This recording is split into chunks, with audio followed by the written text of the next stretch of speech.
next guest talks a good game, but when push comes to shove, he stays indoors, stays out of the weather. Ladies and gentlemen, he's David Stokes, afraid of a little ice, so he's calling in his report today from the Show Me Institute. Good morning, David Stokes. Good morning, McGraw. I'm sorry I'm phoning it in today. I apologize. Maybe if we privatized the salt and the beet juice people, they would have better roads for us. Amen to that, yes. Let's start with the Botanical Garden, which uses our property tax dollars and then opens up botanical gardens in the country of Jordan.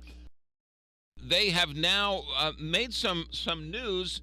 What are they doing with their gift shop? Well, they privatized it. I like to think it happened because of my case study, but in all likelihood it happened before that. Nonetheless, I think it's exciting. It's a good example of everything we talk about in the case study, which we talked about in your show last week with Paul Harris, that it allows the Botanical Garden to concentrate on things more in line with being a botanical garden, plants and gardens and the rest. They've contracted out the management of their local gift shop to a company that specializes in operating sort of museum gift shops around the country. And I think it's a terrific example of the benefits that can come from this. According to the Post story, none of the employees are losing their jobs. According to the Post, they've all been they've been let go by the Botanical Garden, but hired by the company that's now operating the gift shop. And I think it's going to be an excellent example of the benefits of privatization. See, while I don't disagree with you, I'm kind of confused by this story because what's the benefit of them farming out the gift shop at the Botanical Gardens? Are they going to make more money? Are they going to raise more revenue? What's the benefit? Well, according to the story, and I would speak in general when you do moves like this, yeah, I think they hope to make more money by contracting out with a company that specializes in doing this type of work. And this is all that they do. I mean, we can hope that they will come in and operate the gift shop a little more efficiently, have new ideas on what to sell and what to offer, maybe have a better pricing structure. I mean, these are people who are experts in operating museum gift shops, and yes, I think the museum hopes to make more money out of it, and I think that's a good thing. Any chance we can privatize the Botanical Garden and get them from living off the dole of our property taxes?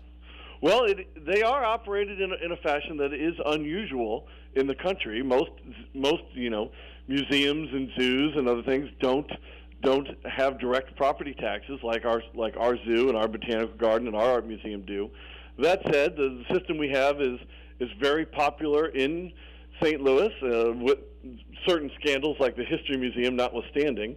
So I don't think there's any serious effort to change it or anything. I think most St. Louisans like the system we have. Except that the Botanical Garden, unlike the zoo is supported by property taxes and that zoo museum tax, and it's free and remains free. The Botanical Garden gets their revenue the same way, yet they charge admission. Right, and now I haven't been to the Botanical Garden in a while except for a wedding. I think you get a discounted fee if you're a St. Louisan, if I'm correct on that.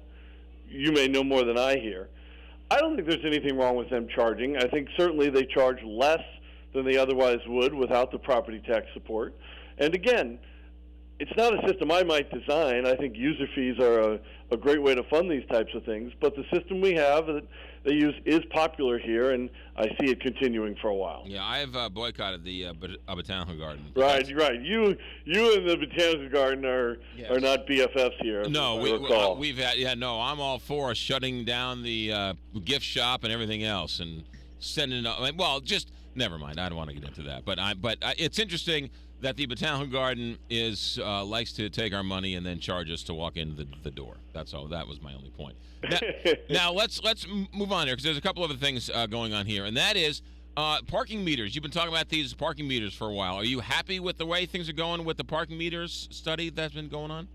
Well, I am. I think I am. We had an interesting conversation a couple weeks ago, and we were sort of complaining that at least the parking meters I'd seen in the Central West End, while they take credit cards, which is great, they're not user-friendly with phone apps.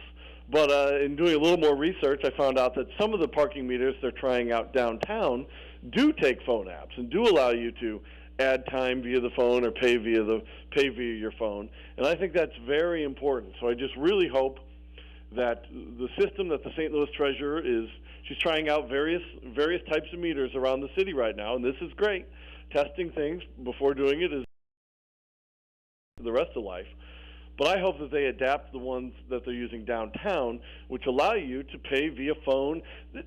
In bad weather, like we sort of were having today, this becomes particularly important because in bad weather, getting out of your car, going to the middle of the block, paying there, getting your ticket, going back to your car, putting their little ticket in your car, that becomes very difficult or a real pain for people in driving rain.